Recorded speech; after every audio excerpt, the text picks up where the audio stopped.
हो। जय हिंद दोस्तों। आज के इस सीजन में फिर से अपन आज जो कल क्वेश्चन कराए थे उन्हीं को आगे एलेबरेट करते हैं, है ना, और उन्हीं के आगे अगले वाले सेट को सॉल्व करते हैं।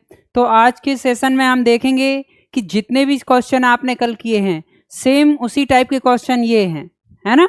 तो सेम क्वेश्चन को आपको पूरी शिद्दत से, पूरी मेहनत से आपको दोबारा से अपनी मेहनत को कैसे बढ़ाना है या अपने दिमाग को कैसे शार्प करना है वो उसकी प्रैक्टिस करेंगे, मतलब कि प्रैक्टिस सेट सॉल्व करेंगे, है ना।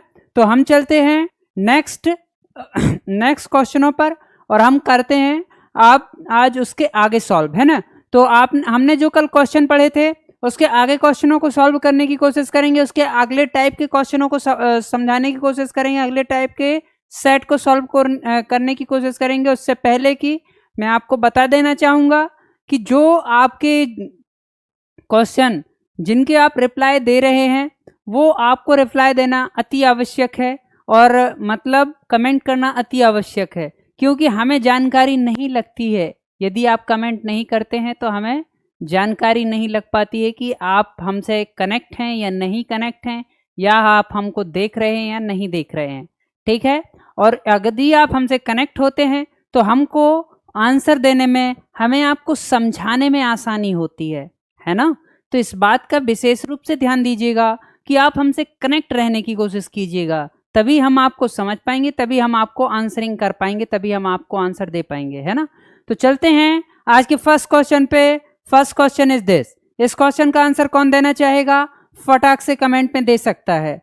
कौन कितनी स्पीड से देता है आंसर ये अपन देखते हैं और स्टार्ट करते हैं। Question number first. इतने कम दो वस्तुओं के प्रत्येक को इतने रुपए में बेचा जाता है, तो दो वस्तुओं को जब बेचा जाएगा प्रत्येक की कीमत ये है, तो इसकी कीमत क्या हो गई 25 दूनी 50 और 8 दूनी 16, टोटल मूलधन इतना हो गया, है ना। अब बेचा जाता है, यदि उनमें से प्रत्येक को 10% लाभ हो, दूसरे में 10% की हानि हो। चलो ठीक है, ये भी देख लिया कि एक में भाई साहब लाभ हो रहा है, तो चलो ठीक है। तो और एक पे 14% लाभ हो रहा है, 14% का क्या हुआ लाभ, और एक पे 12% की हानि। तो चलो ठीक है भाई साहब, ये भी देख लेते हैं अपन, एक पर 14% का लाभ करा दो,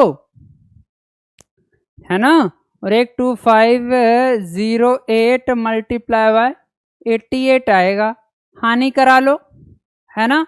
तो एक पे 14% लाभ, एक पे 14% हानि हो गई। चलो ये करा के भी देख लो आप। तो इन दोनों का एडिशन कितना आएगा, इसको सॉल्व करेंगे, इसका एडिशन का आंसर देंगे हमें कितना आएगा। इन दोनों को सॉल्व करेंगे तो आंसर कितना आएगा 5050। सॉल्व कीजिए, आंसर आएगा। अब इन दोनों में हम देख लेंगे डिफरेंस कितने का है, तो माइनस कर लेंगे। तो 550 से अगर 5016 माइनस करते हैं तो क्या आ जाएगा 43। स्टार्टिंग लाभ की कहाँ से हो 5050 मल्टीप्लाई बाय 100। आपका आंसर डेफिनेटली आएगा। क्वेश्चन को सॉल्व कीजिए, आंसर डेफिनेटली आएगा। अब ये क्वेश्चन हम हर क्वेश्चन को सॉर्ट आउट नहीं करवाते रहेंगे, हम हर क्वेश्चन का आंसर आपको नहीं देंगे, क्योंकि ये प्रैक्टिस सेट है। कुछ तो मेहनत आप अपने साइड से करो मेरे मित्र, एग्जाम पे आपको बैठना है ना। तो कुछ तो मेहनत आपको करनी होगी कि नहीं करोगे, ऐसे कैसे बात बन जाएगी मेरे मित्र, मेरे दोस्त। आंसर कीजिए, कौन आंसर करेगा, इसका आंसर तो दीजिए। इतना सॉल्व करने के बाद कॉन्सेप्ट को हल कर दिया, इसको सॉल्यूशन कर दिया, आपको आंसर बस देना है। भाई यहाँ प्लस है, यदि आपको समझ ना आ रहा हो यहाँ प्लस है ना। तो इस बात को समझिएगा। यहाँ राइटिंग का थोड़ा सा इशू हो जाता है मेरे साथ, है ना। एक तो मैं चिड्डा घोड़ा लिख देता हूँ यार, मैं क्या बताऊँ। चलो ठीक है, नेक्स्ट क्वेश्चन पे चलते हैं, है ना। तो ये क्वेश्चन सबको क्लियर हुआ, है ना। तो हमें क्या है, क्वेश्चन के कॉन्सेप्ट को समझना है, क्वेश्चन के कॉन्सेप्ट को ध्यान में रखना है, ना कि सवाल, है ना। सवाल ने जो बोला हमने कर दिया। भाई एक में दो वस्तुएं हैं, एक सेम रेट है दोनों के, भाई दोनों का अपन ने निकाल लिया कि दोनों की एक्चुअल वैल्यू तो ये हो गई। अब भाई एक में उसने 14% की लाभ कमाया, तो एक में हानि भी तो कमाई है उसने 12%, दोनों को ऐड कर दो अलग अलग निकाल के, लो वैल्यू आ गई। अब उन दोनों में से जो भी डिफरेंस आया है वे विक्रय मूल्य में और क्रय मूल्य में निकाल दो। यदि क्रय मूल्य से ज़्यादा है विक्रय मूल्य तो लाभ होगा, है ना, और कम है तो हानि होगी, सीधी सी बात है। मतलब ज़्यादा में आपने कम में खरीदा, ज़्यादा में बेचा तो लाभ ही होगा, ये तो आपको ही पता है, बच्चे बच्चे को पता है ना। तो बिजनेस का नियम है कि आपको इतना पता हो कि आपने कितने में खरीदा, कितने में बेचा है।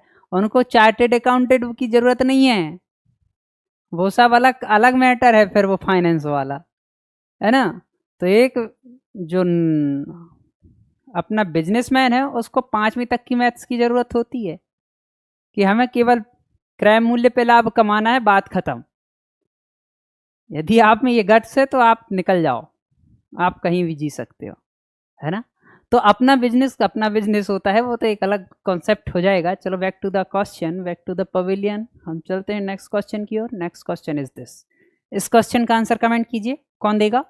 यदि एक वस्तु के अंकित मूल्य इतना है, 5, 15, 20% छूट दी जाती हैं, तो ग्राहक को कुल कितनी छूट मिली।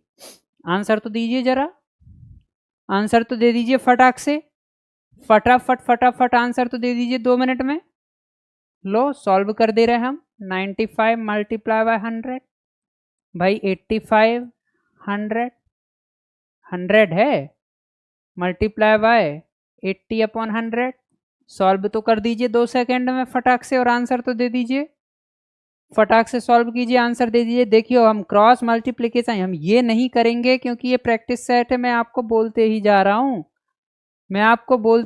हूँ, कि मैं सॉर्ट आउट नहीं करूँगा, आपको काटना पड़ेगा। काट लीजिए 1 2 1 2, 25 25 25 चौके, ठीक है, 4 दूनी, है ना, और 50, है ना, और 5 एकम 5, 5 सत्ते 35, है ना, और 5 धाम। अब इसको 5 दूनी 10, है ना। अब 95 मल्टीप्लाई बाय 17, और जो भी वैल्यू आएगी उसको 2 से डिवाइड कर देना, आंसर डेफिनेटली आएगा आपका, है ना। तो इस बात की आपको पुष्टि करनी होगी कि क्या आंसर आएगा, कमेंट देना होगा, है ना। चलो very good very good very good, चलते हैं नेक्स्ट क्वेश्चन की ओर। Next question is this. एक मोबाइल फ़ोन क्रमशः 30%, 10% की 2 क्रमिक छूट देने के बाद इतने रुपए पर बेचा जाता है, तो मोबाइल का अंकित मूल्य क्या होगा, बताइए तो जरा। मान लो कि अंकित मूल्य 100 रुपये होगा, 30% की छूट दे दी, फिर 10% की भी छूट दे दी। चलो भैया आप हमारे रिश्तेदार हैं, हम आपको 2 छूट दे रहे हैं, चाहे आप आईफोन फ्री में ले जाओ, चाहे हम अपनी दुकान डुबा दें चाहे हम अपने रोड पे आ जाएं, लेकिन आपको छूट दे रहे हैं, ठीक है। तो ऐसा हो रहा है यहाँ पे भाई साहब। अब इसका आंसर भी दे दो तो ज़्यादा अच्छी बात है, नहीं तो छूट तो दे ही रहे हो, कंगाल तो हो ही रहे हो, है ना। तो आंसर तो जरा इसका फटाक से, किसके रिश्तेदारों को इतनी छूट दे दी 30 और 40% की आईफोन लेने में तुम्हारे लिए, बताओ तो सही, हैं, कौन देगा इतनी छूट यार, ये तो बताओ। बट सवाल है, अपन सवाल को उसके नज़रिए से देखते हैं, सॉल्व तो कीजिए और आंसर तो दीजिए जरा, फटाफट फटाफट फटाफट फटाफट। 9 1 कम 9 9 दूनी 18, 9 तिया 27, 9 तिया 27, 28 29 30, 1 3 9 पना 45 और 7 पना 35। बताओ तो 50,000 रुपया वो जेब से निकाल ही लेंगे। का मतलब है ऐसी छूट की 50,000 तो लगा ही रहे हैं, लंगा तो लगा ही रही है देख लो अब, ठीक है। नेक्स्ट क्वेश्चन पे चलते हैं। Next question is this. एक वस्तु का अंकित मूल्य 600 रुपये है, अंकित मूल्य पर 25% की छूट देने के बाद भी हानि 30 रुपये की हानि, तो हानि प्रतिशत बताओ तो सही, कितनी बड़ी बात हो रही। अंकित मूल्य पर 25% की छूट देने के बाद भी, अब इतने छूट देने के बाद मतलब इतने एहसान करने के बाद भी अबे कुछ कसर बचा ही गई है, इतने एहसान करने के बाद भी कि 600 रुपये के लिए अंकित मूल्य पर 25% की छूट देने के बाद हानि 30% की थी। 25% की छूट दी मतलब कितने प्रतिशत की छूट दी? 75 है ना। 6 पंचे 30, 3 7 छिंग 42 और 3 45। लो भैया 150 200 की तो दो 0.05 150 रुपये की तो इनने छूट दे मारी है ना। अब इतने की छूट दे मारी, अब इतने के बाद भी लाभ प्रतिशत पूछ रहे हैं कि 30%, तो भैया जी 30 रुपये है ना। 45 0 मल्टीप्लाई बाय 100 करो तो जरा हल, 5 सत्ते 35 और फिर आंसर तो दीजिए इसका 30% के हिसाब से दे दीजिए। दीजिए इसको सॉल्व कीजिए और जो भी आंसर आएगा वो कमेंट कीजिए, फिर हम इसको आगे सॉर्ट आउट करवाएंगे। आपका जो भी आंसर होगा 25% की छूट देने के बाद 30% की हानि होती है, तो 30% की हानि, तो हानि प्रतिशत बताइए कितना है? 30% का हानि प्रतिशत बताइए कितना है? नेक्स्ट क्वेश्चन, इसका कमेंट करके ज़रूर आंसर दीजिएगा, है ना। बिल्कुल सरल क्वेश्चन है, आधा सॉल्व करवा दिया है, आधा आपको करना है। नहीं तो हम हर क्वेश्चन का आंसर सारा दे दें तो फिर कैसे कहानी बनेगी। तो थोड़ा सा इस बात की गंभीरता को समझिए, है ना।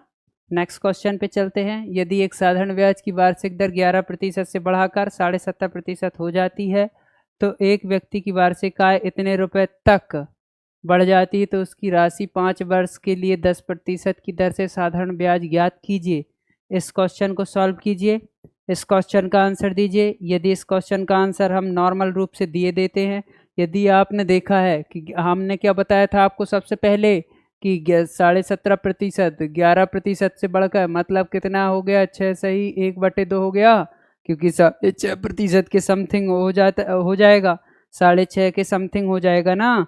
तो अब यदि हम देख लेते हैं इसके कितना 10 7 + 2 ये इतना ब्याज है, तो हमें 1% का निकालना है। तो 1% का निकालने में हम कितना लगा देंगे? 164.8 आ जाएगा 1% का निकालने में। भाई हमें 1%, हमने क्या बताया था सबसे पहले कि सिंपल इंटरेस्ट में हर साल का सेम ब्याज होता है। सेम क्या होता है? सिंपल इंटरेस्ट का सेम ब्याज होता है, जो उसमें इंटरेस्ट लगता है वो हर साल का सेम होता है। और कंपाउंड इंटरेस्ट में क्या लगता है? ब्याज के ऊपर भी ब्याज लग जाता है ना। तो इसमें सब हर ईयर का सिंपल लगता है, तो हमने जो 6.5 वर्ष तो 1 वर्ष का निकाल लिया कि 1% के में कितना लगता है।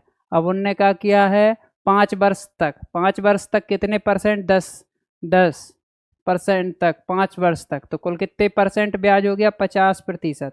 तो 1% निकाल लिया है, इसमें मल्टीप्लाई कर दो जरा, जितना भी आंसर आएगा वो इसका डेफिनेट आंसर होगा, है ना।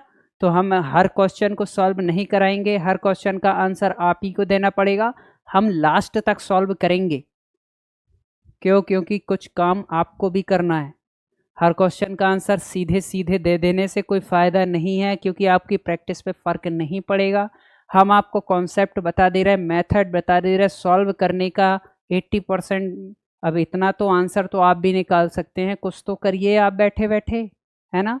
तो ऐसे तो कुछ भी नहीं हो जाता कि अगर आपकी मम्मी ने खाना बना दिया है तो एटलीस्ट उसको खाना बना के निवाला मुंह में डालने की तो जिम्मेदारी आपकी है। तो कम से कम इतना तो कर ही सकते हो आप लोग, कि नहीं कर सकते?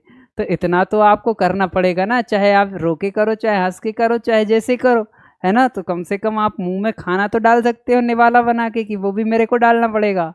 वह राशि कितनी है कि 5% साधारण ब्याज की दर से 4 वर्षों में इतने रुपये हो जाएगी। Principal amount is equals to 5 multiply by T divided by 100 is equals to क्या बोल दिया है? 1440। तो ज़रा निकालो तो सही, तो इसका वर्ष में इतने रुपए हो जाएगी, है ना। तो वह राशि कितनी है कि इतने रुपए हो जाएगी। तो 5 चौके 20 पंचे 100, 5 चौके 20 20 पंचे 100 हो जाएगा। तो P is equals to 5 is equals to 1440। अब इसमें क्या जुड़ा है? प्रिंसिपल अमाउंट जुड़ा है ना। तो प्रिंसिपल अमाउंट जुड़ा है मतलब ये मिश्र धन है, तो 5 इसमें ऐड हो जाएगा, चूँकि मूलधन ब्याज का फॉर्मूला है ना। तो 5 एकम 5 और 1 6/5 डिवाइडेड बाई 1440, 6 दूनी 12 और 6 चौके 24।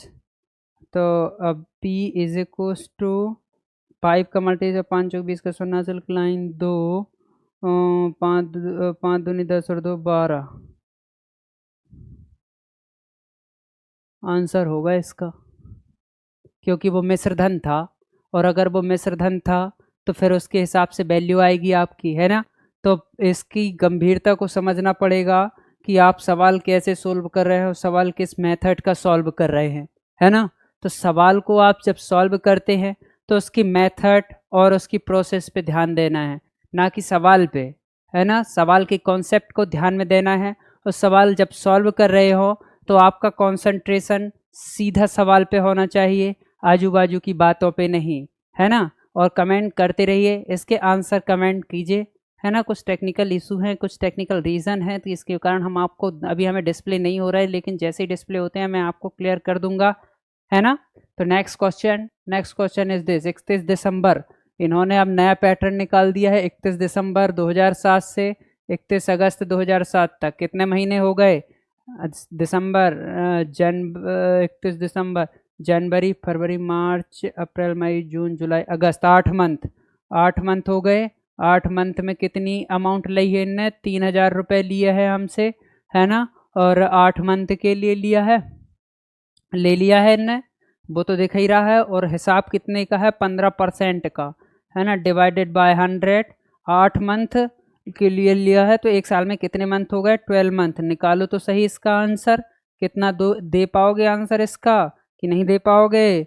4 दूनी 8 और 4 तिहाई 12, 3 5 6 15, है ना। तो 5 दूनी 10 और 3, तो ये हो गए 3 और 10, 300 रुपये जे हो गए अपने। अब इसमें से जोड़ लो तो कितने रुपए दे पाएंगे? तो भाई मूलधन है, सिंपल इंटरेस्ट का अपन ने फॉर्मूला निकाला था, तो सिंपल इंटरेस्ट की वैल्यू आ गई अपने पास। आई कि नहीं आई? तो हर क्वेश्चन को ऐसे सॉल्व करना है, और हर क्वेश्चन का आंसर डेफिनेटली कमेंट करके आपको देना है, क्योंकि हर क्वेश्चन का अगर आप रिप्लाई करते हैं तो हमें भी अच्छा लगता है और पढ़ाने में भी मज़ा आता है, और ऐसा लगता है कि हम आप एक दूसरे से कनेक्ट हों। तो उससे क्या है, दिमाग थोड़ा अच्छा काम करता है और हमेशा अपडेट मिलती रहती है कि हाँ बाकी आप ये क्वेश्चन पे है, ये क्वेश्चन कर रहे हैं, है ना। तो आपको समय की गंभीरता को ध्यान में रखते हुए, क्योंकि 60,000 वैकेंसी में से केवल आपको एक पोस्ट चाहिए, और उस पोस्ट के लिए कितने लोग लड़ रहे हैं आप ये बताइए। तो आप इस बात को समझिए कि आपको आंसर देना कंपलसरी है, और आपको मैथ्स पढ़ना कंपलसरी है। ये मैं कहते जा रहा हूँ, हर वीडियो में कहता रहूँगा कि यदि आप मैथ पढ़ लेते हैं तो आप 2 सब्जेक्ट पढ़ रहे हैं। और आपको इस बात को ना समझ में आए, जिस दिन आप पढ़ोगे, जिस दिन आपको समझ में आएगी, उस दिन आप ज़रूर कहोगे कि सर क्या बोल रहे थे। क्योंकि ये वीडियो भी, अभी मैंने जितने भी वीडियो डले हैं यूट्यूब पे, जितने भी आप जाके वहाँ प्लेलिस्ट पे देख लीजिए। अभी मैंने नंबर सिस्टम स्टार्ट किया है, तो नंबर सिस्टम में क्या दिक्कत है कि अभी मैंने फाउंडेशन बैच पढ़ाया, अब फाउंडेशन बैच और अभी जो कल पढ़ाया, मतलब अभी रिसेंट पढ़ाया है, उसमें देख लेना दोनों क्वेश्चन अलग अलग हैं और दोनों के लेवल में अलग अलग है। अब जो नेक्स्ट आएगी नंबर सिस्टम की क्लास, उसमें अपडेटेड क्वेश्चन है सारे। मतलब आपके पास कितना डेटा हो गया, एक तो आपके फाउंडेशन बैच में 15 से 20 सवाल, 15 से 20 सवाल अभी ये, और 15 से 20 सवाल और, मतलब 3 से 4 क्लास हो जाएंगी आपकी नंबर सिस्टम की, हैं। अब उसमें से कहाँ से क्वेश्चन निकल जाएंगे, कितने टाइप के क्वेश्चन होते हैं नंबर सिस्टम में, सारी की सारी करवा दी मैंने। खुरच के सवाल निकाले, 2-2 3-3 बुकों से निकाले कि कहाँ से छूट जाएगा, कौन सी मेथड का क्वेश्चन छूट जाएगा। बस पढ़ो तो सही, आप साथ तो दो, हैं। तुम अगर साथ देने का वादा करो तो हम तुम्हारा हर एग्ज़ाम निकलवा देंगे, बट तुम ही साथ नहीं आ रहे तो हम क्या करेंगे, हैं। तो इस बात की गंभीरता को समझिएगा, और चलते हैं नेक्स्ट क्वेश्चन की तरफ। Next question is this. A ने 10 लाख रुपए निवेश करते हुए एक ट्रेडिंग फॉर्म शुरू किया, ठीक है। 4 माह बाद 15 लाख रुपए लगा के बी ने निवेश कर लिया, ठीक है, शामिल हो गया, तथा 8 बी द्वारा शामिल होने के 2 महीने बाद सी 20 लाख रुपए लगाकर सी शामिल हो गया, है ना। तो ये अपना वो साझेदारी वाला कॉन्सेप्ट है, तो ये हमने आपको पढ़ाया है। तो देखो ए की जो वैल्यू लगी ए बी सी, ये 3 व्यक्ति हो गए। अब इनकी जो वैल्यू है, एक ने लगाई है 10 लाख, एक ने लगाई है 20 लाख रुपए, एक ने लगाई है 15 लाख रुपए और एक ने लगाई कितने 20 लाख रुपए। अब इनकी टाइम ड्यूरेशन, अब इसने तो सबसे पहले से स्टार्ट किया है, अब ये 4 महीने बाद आया तो ये 8 महीने, और ये 2 महीने बाद आया मतलब 6 महीने, ऐसी वैल्यू लगी है इनकी, है ना। अब इन तीनों का अनुपात निकाल लो आप। ये लाख में है संख्या, ये पूरी संख्या 10 लाख में है, संख्या लाख में है, अभी हमने इनको शॉर्ट में लिखा है, ये हर संख्या लाख में है, हर वैल्यू लाख में है। अभी हमने इनको नॉर्मल फॉर्म में लिखा है कि इसके कारण हम इसको क्या निकाल सकें, वैल्यू निकाल सकें। तो इसमें आ जाएगा इसमें क्या कॉमन 120 आ जाएगा यहाँ पे, और इसमें क्या आ जाएगा 15 अट्ठे 120 और 20 छक्का 120, 1:1:1 आ जाएगा।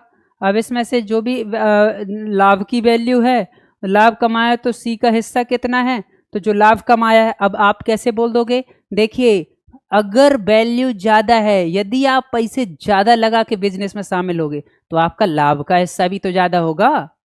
ऐसा तो है नहीं कि ए ने 5,000 लगाए और आपने 10,000 लगाए, तो इसके लाभ में और इसके लाभ में अंतर तो रहेगा। आपने ज्यादा पैसे लगाए हैं कम टाइम के लिए, और एक ने ज्यादा पैसा लगाए हैं कम पैसे लगाए हैं ज्यादा टाइम के लिए। तो डिपेंड करता है अमाउंट, कि आपने अमाउंट क्या लगाया है साझेदारी में, है ना, पार्टनरशिप में। पार्टनरशिप का क्वेश्चन आए हुए हैं, समझाया हुआ है, आप चाहो तो चेक कर लो, जाके देख लो।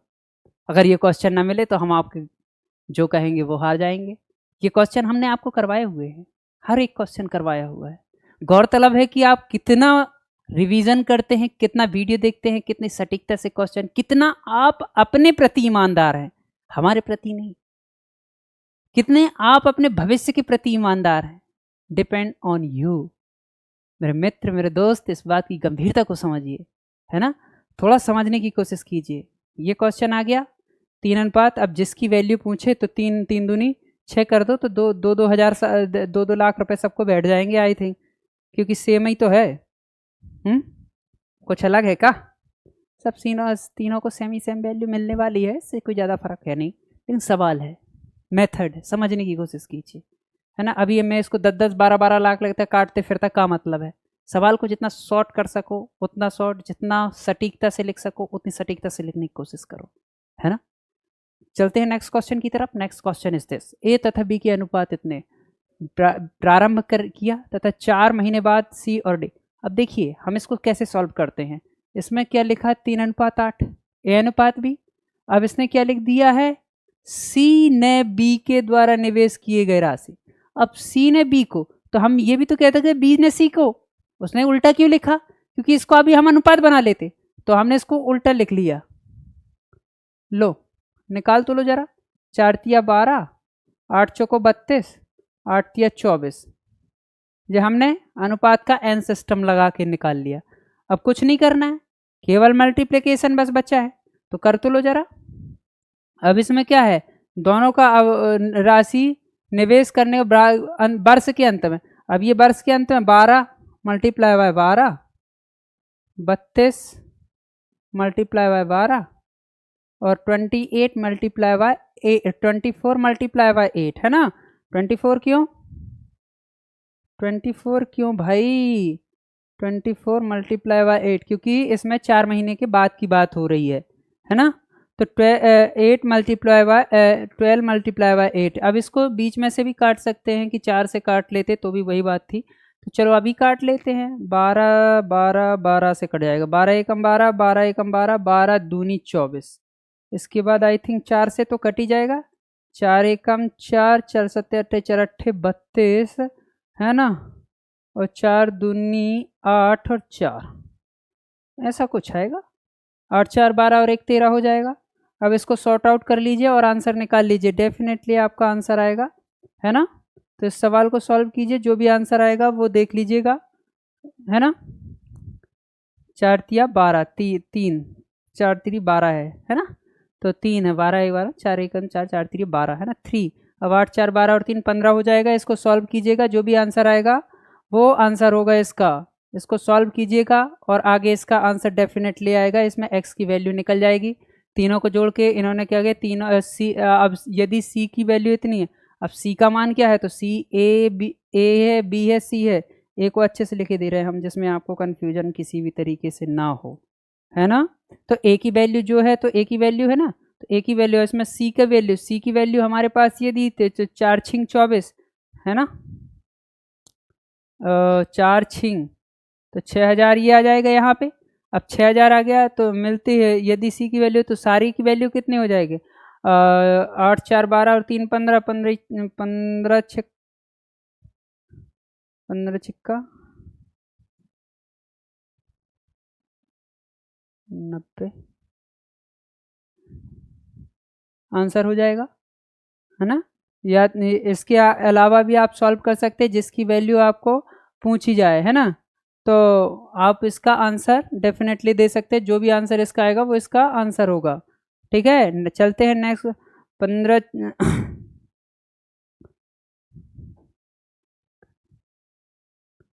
चलो next question is this. Next है, ए किसी घर को 45 दिन में बना सकता है, बी उसी घर को 15 दिन में बना सकता है, बी और सी मिलकर उसी काम को 5 दिन, मतलब सी के साथ मिलकर ये काम 5 दिन। अब ये बताइए भैया, अब इस सवाल को सॉल्व करने के लिए आप क्या करेंगे भाई, जब तीनों जन मिल के 5 दिन में बना रहे हैं, अब इसको सवाल को वो ऐसे ही बोल देता कि भैया तीनों जन मिल के 5 दिन में बना रहे हैं, बाकी अकेले मिल के कोई 2 जन मिल के 45 दिन में बना रहे हैं, बी इसी काम को 15 दिन में कर सकता है। बोल तो ऐसे भी देते, लेकिन अब उनको सवाल बनाना है, उनको तुम्हारा दिमाग चेक करना है, उनने जे पंचायत कर दी।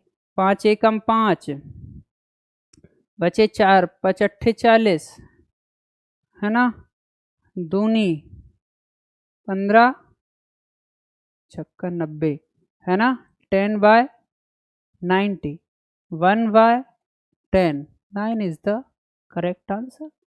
चलो चलते हैं नेक्स्ट क्वेश्चन पे। नेक्स्ट क्वेश्चन को आप ध्यान में रखिएगा, है ना। तो इस सवाल को सॉल्व करने के लिए सबसे पहले आपको बेसिक कॉन्सेप्ट क्लियर होने चाहिए। यही तो सवाल है, सेम सवाल आएंगे, सेम जैसे आएंगे, उनकी भाषा चेंज कर देंगे, आप शॉक्ड हो जाएंगे कि अब ये क्या है। अब ये मान लो कि अभी आपको ये बोल रहे थे कि मान लो कि a + b किसी काम को इतने दिन में करते, b + c इतने दिन में करते हैं, तो अब आप बताइए कि ये सवाल सेम है कि a b c किसी काम को 5 दिन में करते हैं, या b और c काम को 42 दिन में करते हैं या 15 दिन में करते हैं, तो ये सवाल कितने तो ये काम कितने दिन में कंप्लीट होगा। तो ये नॉर्मल सी बात है, नॉर्मल तरीके से बोली जा सकती थी, पर उसने अलग अलग तरीके से बोली। क्यों? क्योंकि उसको सवाल को फंसाना है। बी की तुलना में 40% अधिक दक्ष है, और बी की तुलना में ए 40% अधिक दक्ष है, तथा अब इसको मान लिया हमने ए, इसको मान लिया बी, इसको मान लिया सी। अब बी की तुलना में ए 40% अधिक दक्ष है, ठीक है, बी की तुलना में 40% अधिक दक्ष, बी की तुलना में सी 20% कम दक्ष है, बी की तुलना में सी 20% कम दक्ष है।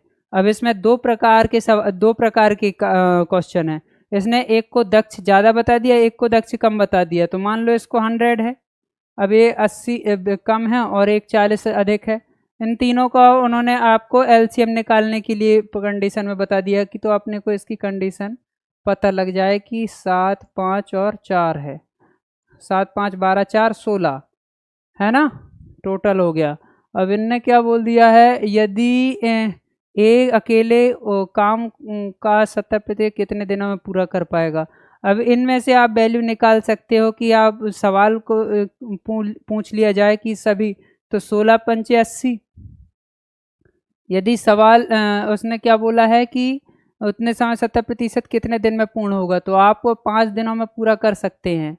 वे तीनों किसी काम को 5 दिन में पूरा कर सकते हैं। तो अब इस सवाल को सॉल्व करने के लिए सबसे पहले क्या करना पड़ेगा आपको 5 दिन में पूरा कर सकते हैं, मतलब इनकी सारों की वैल्यू इतनी आई और ये 5 दिन तक काम कर रहे हैं, है ना। तो अब ये 5 दिन तक काम कर रहे हैं, तो इनकी वैल्यू क्या होगी, आप इसकी वैल्यू क्या होगी, इसकी टोटल यूनिट 16 पंचे 80 यूनिट हो गई, यूनिट, है ना। मतलब इतना काम कर दिया इनने, 7 5 12, 12 4 16, 16 में से अब 5 दिन तक काम किया, मतलब 80 यूनिट। इतना तो काम कर दिया ना इनने। अब बचा क्या भाई? इतना काम करने के बाद क्या बच रहा है आप वो देख लीजिए। ठीक है, अब उनने बोल दिया है कि इस इतने काम में अब इसमें से 70% काम, तो 70% काम कैसे? 8, 70% डिवाइडेड बाय 100, 8 7 56।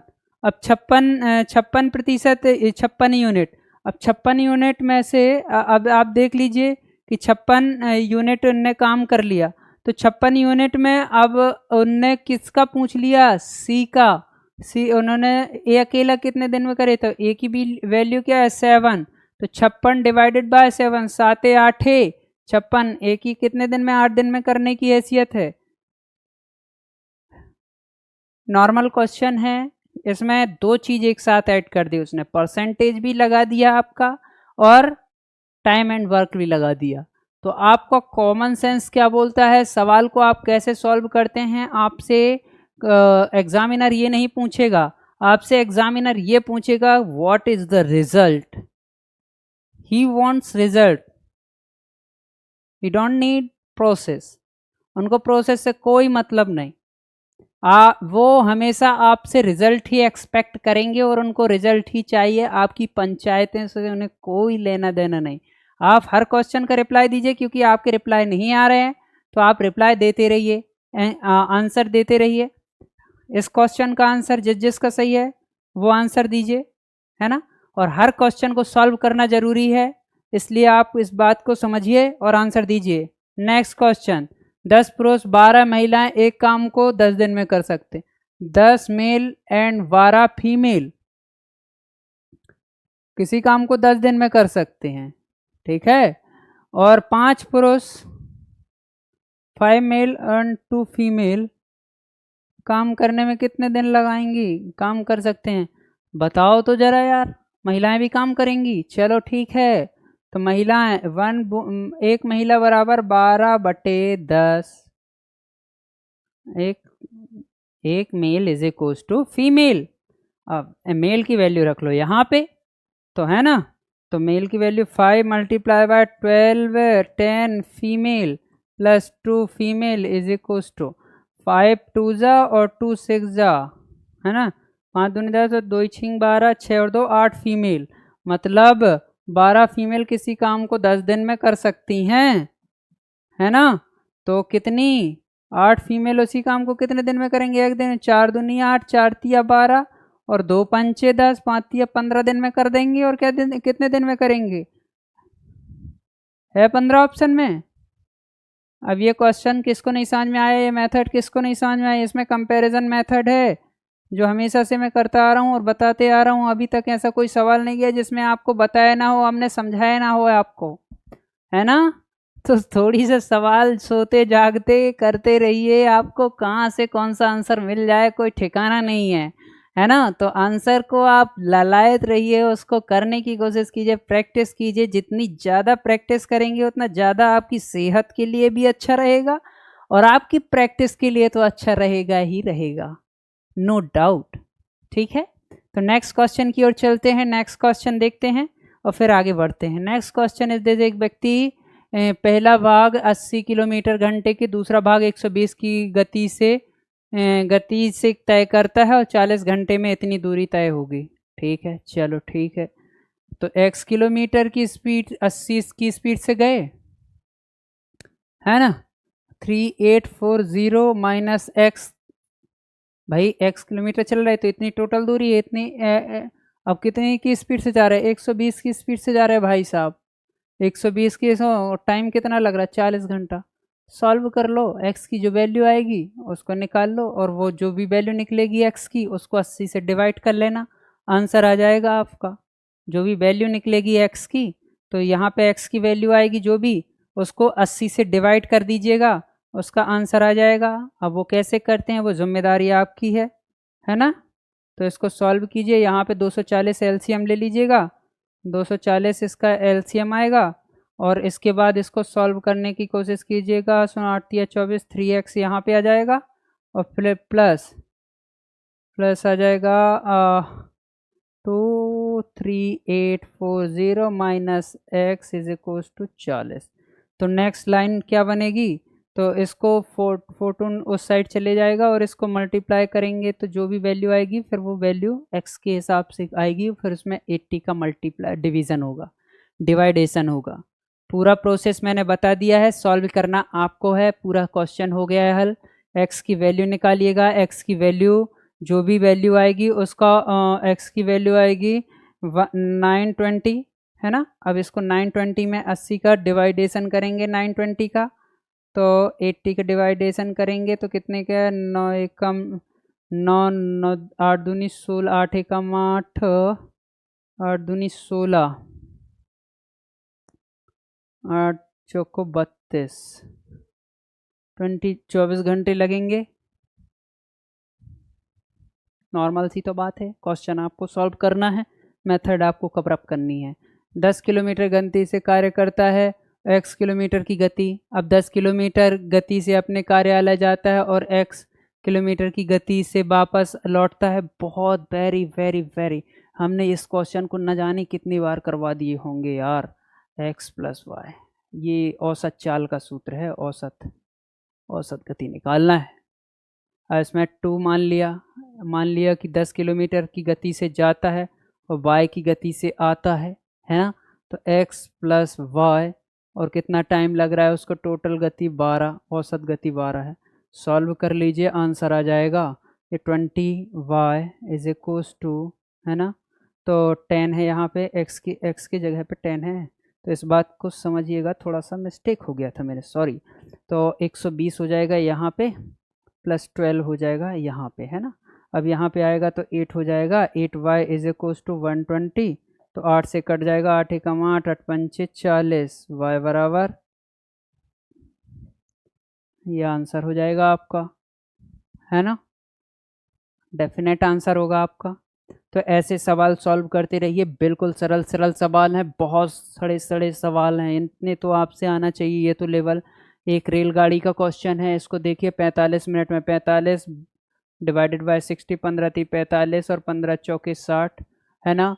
एक निश्चित दूरी तय करती है, इसकी गति 5 किलोमीटर कम कर दी जाए तो अब स्पीड, ये मिनट में एक निश्चित दूरी, अगर इसकी स्पीड निकाली जाए तो 4/3 हो जाएगी। 4/3 होगी कि नहीं होगी, इसका उल्टा हो जाएगा, क्योंकि स्पीड बराबर डिस्टेंस अपॉन टाइम, मैंने आपको एक फार्मूला दिया ही है। यदि इसमें ये x है, इसमें से 5 किलोमीटर कम करने पर 3 मिनट अधिक लगते हैं, तो इस बात को कैसे प्रूफ करेंगे कि क्या है। तो अब अपने को देखेंगे, x टोटल दूरी है और इसमें कितनी दूरी है, 45 मिनट। 45 मिनट को उन्होंने कैसे लिखा है, अब आपको सवाल सॉल्व करने के लिए सबसे पहले 45 मिनट लगते हैं 3, है ना।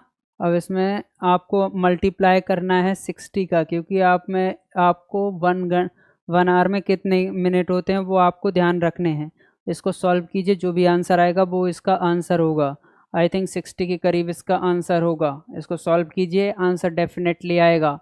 केवल इतनी मेथड सॉल्व करनी है आपको सवाल को, इस प्रोसेस को कंटिन्यू कर दीजिए, आंसर x की जो भी वैल्यू आएगी वो आंसर होगी। कमेंट करके ज़रूर बताएं इसकी वैल्यू क्या होगी। चलते हैं नेक्स्ट क्वेश्चन पे। जब तक के लिए हमें आप क्वेश्चन को जितना ज़्यादा रिवाइज करने की कोशिश कीजिए, क्योंकि मेरे पढ़ाने से उतना ही होगा जितनी ज़रूरत के हिसाब से आपको ज़रूरत है ना। अब यदि आप सवाल को रिवाइज नहीं करते हैं, यदि आप सवाल को कंटिन्यूसली नहीं करते हैं, तो सबसे बड़ी दिक्कत आपकी हो जाएगी।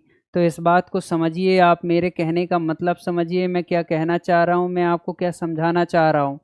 चलो ठीक है, इसमें 48 हो जाएगा, मल्टीप्लाई बाय 60 हो जाएगा। अब इसको सॉल्व तो कीजिए, आगे सॉल्व करेंगे तो आंसर इसका डेफिनेटली आ जाएगा, है ना। तो सवाल की गंभीरता को समझिए और सवाल को सॉल्व करने की कोशिश कीजिए। सवाल जितने सरल हैं उतने ही आपके लिए समस्या का विषय बनता जा रहा है कि आप टाइम नज़दीक आता जा रहा है और आपकी स्पीड कम होते जा रही है।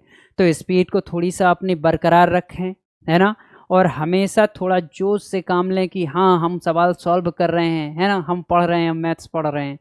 बोझ ना लें, बोझ, please please, it's my humble request कि आप मैथ्स को बोझ ना लें यार, बड़ी दिक्कत हो जाएगी। अब इसमें हम कुछ ऐसा बता नहीं सकते, ना बोल सकते हैं ऐसा अदरवाइज आपको बता देते कि यार मैथ्स मैं क्या बताऊं कि नंबर ऑफ टाइम लड़के यार 25 से 25 40 में से 40 लेके आते हैं यार। कम से कम आप उसका 75% भी ले आए तो आपका सिलेक्शन पक्का है, क्योंकि आप तो हर विषय में अच्छे हैं, है ना। तो किसी एक विषय में अच्छा होना ज़रूरी नहीं है, आपको हर विषय में अच्छा होना होगा। और आपको हर विषय में अच्छे होने के लिए आपकी पकड़ मैथ्स में अच्छी होनी चाहिए। यदि आपकी मैथ्स में पकड़ अच्छी है तो इसका 60 आंसर आएगा, सॉल्व कर लीजिएगा, है ना। जब तक के लिए आपकी रीजनिंग की क्लासेस के बाद बने रहिएगा, है ना। जब तक के लिए जय हिंद। और आपकी ऐसी प्रैक्टिस चलती रहे, हम आपसे यही रिक्वेस्ट कर सकते हैं, यही बोल सकते हैं, है ना। जब तक के लिए क्लास में बने रहिए। अब आपके रीजनिंग वाले सर आएंगे, वो आपको इसके आगे कंटिन्यू कराएंगे। जब तक के लिए जय हिंद। नमस्कार, प्रणाम, आदाब, जय हिंद। सभी प्यारे साथियों का स्वागत है अपनी इस रीजनिंग यूपी पुलिस की क्लास में। तो फटाफट जितने भी साथी एक बार जुड़ जाइएगा, जितने भी साथी हमारे साथ जुड़े कि लग चुकी है तलब मंजिल की, अब खुद को आग में झोंक देंगे, ये ठोकरे कहती है मारा जाएगा, हौसला कहता है देख लेंगे देख लेंगे। तो आइए सेशन को स्टार्ट करते हैं ताबड़तोड़, शानदार, लाजवाब, एक नंबर जिंदाबाद, जबरदस्त तरीके के साथ अपनी इस रीजनिंग की पाठशाला को। तो तैयार हैं आप सभी लोग? तैयार हैं? यस और नो फटाफट बताइएगा। तो सेशन को स्टार्ट करते हैं। Are you ready for the session? Thumbs up बताइए एक बार, थम्सअप। चलिए आइए आते हैं अपने सेशन को स्टार्ट करते हैं। यूपी पुलिस की रीजनिंग, ये रीजनिंग क्लास जो प्रीवियस ईयर क्वेश्चन पे आधारित है। आइए, पहला ही प्रश्न बड़ा प्यारा सा है, आराम से सोचिए समझिए आंसर क्या होगा। देखो, इसको पढ़िए ना पढ़िए कोई मतलब नहीं, इसको आप पढ़िए या ना पढ़िए कोई मतलब, लेकिन पढ़ने का मतलब ये वाला है। कथन दिया है, बोला है किसी भी अपरिचित व्यक्ति के प्रति ग्रामीणों का रवैया सहयोगात्मक होता है। क्या होता है? सहयोगात्मक होता है। क्लियर है ना? निष्कर्ष क्या निकल रहा है चीतों? निष्कर्ष हमारे पास ये निकल के आ रहा है, निष्कर्ष में कह रहा है अपरिचित व्यक्तियों के प्रति शहरी लोगों का रवैया असहयोगात्मक होता है। ये कैसी बातें कर रहा है, कैसी बातें कर रहे हैं? बोला है शहरीकरण हमारे नैतिक मूल्यों को समाप्त कर देता है। ये गलत बात है साथियों, ऐसा इसने कहा, हमसे कहा है, तो क्या हो जाएगा? ना तो पहला ना ही दूसरा ऑप्शन हमारा बी करेक्ट हो जाएगा। B will be the right answer. उसने कहा है शहरीकरण हमारे नैतिक मूल्यों को समाप्त कर देता है। ये कैसी बात? इसमें कहीं भी शहर के प्रति आपका नाम दिया है? नहीं दिया है चीतों, तो कैसे हम मान सकते? नहीं मान सकते। आइए, ये बढ़िया प्रश्न है, लाजवाब सा प्रश्न। मैंने जब इस प्रश्न को देखा था ना, तो मैंने कहा यार ये कितना लाजवाब प्रश्न है, क्या एग्जामिनर प्रश्न पूछता है, मजा आ जाता है, दिल गदगद हो जाता है। कैसे? पहले प्रश्न पढ़ो आप आराम से। कथन दिया है, कथन कहा है राम के चचेरे भाई श्याम ने चाय पीते हुए कहा नागपुर में अति विस्मय जलवायु है। क्या बोला? राम के चचेरे भाई श्याम ने क्या बोला? बोला है कि नागपुर में अति विस्मय जलवायु है। तो अब निष्कर्ष पढ़ी, निष्कर्ष क्या करें? निष्कर्ष हमें मेन जो निष्कर्ष पे ही देना होता है, निष्कर्ष किस पे बेस्ड है? देखिए, निष्कर्ष कह रहा है नागपुर में सर्दियों में सर्दी और ग्रीष्म में, ये कैसी बातें कर रहा है? मतलब कुछ भी आओ बाओ कह देगा। कह रहा है सर्दियों में सर्दी, गर्मियों में गर्मी, तो हर जगह रहता है, हर जगह रहता है चीतों। चलिए दूसरा देखिए, बोला है राम और श्याम चचेरे में मेरे भाई हैं। बिल्कुल, क्योंकि उसने खुद कहा चचेरा भाई है, तो क्या हो जाएगा? क्या हो जाएगा ये आंसर? आंसर हमारा बी राइट आंसर हो जाएगा। B will be the right answer. क्या हो जाएगा? बी हमारा इस प्रश्न का राइट आंसर हो जाएगा, परफेक्ट आंसर हो जाएगा। आइए, ये जरा देखिए, बड़ा प्यारा सा प्रश्न है, बड़ा लाजवाब सा प्रश्न है, सोचिए समझिए क्या होगा। यहाँ आपको इक्वेशन दिया है, ये ओम का मतलब क्या है? के जे से बड़ा या बराबर है, के जे से बड़ा या बराबर है। के डिवाइडेड बाई एम क्या है? के एम, अर्थात क्या है? के क्या है? एम के बराबर है।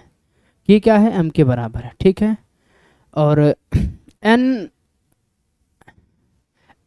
त्रिकोण, जे का अर्थ है कि एन जे से छोटा है। एन क्या साथियों? जे से छोटा है, जे से छोटा है। तो ये तो बोला है, आइए बनाते हैं। बोला है यू और टी क्या है साथियों? यू और टी बराबर है, ऐसे बनाना, यू और टी क्या है? बराबर है। बोला है आर और एस क्या है? बराबर है साथियों, आर और एस बराबर है, एस और यू बराबर है, आर और एस बराबर है, एस और यू बराबर है, ठीक है। तो यहाँ क्या बोला है? बोला है कि एस क्या है? एस जो है वो टी से छोटा है क्या? उसने खुद यही बोला है। एस क्या टी से छोटा है? कहाँ छोटा है बताइए? बराबर है कि नहीं? यहाँ पर ये बताइए, बराबर है कि नहीं? आराम से देखो, एस और टी क्या है साथियों? बराबर है ना। तो ये कैसे कह सकता है? क्योंकि उसने खुद क्या है, के जे से बड़ा या बराबर है।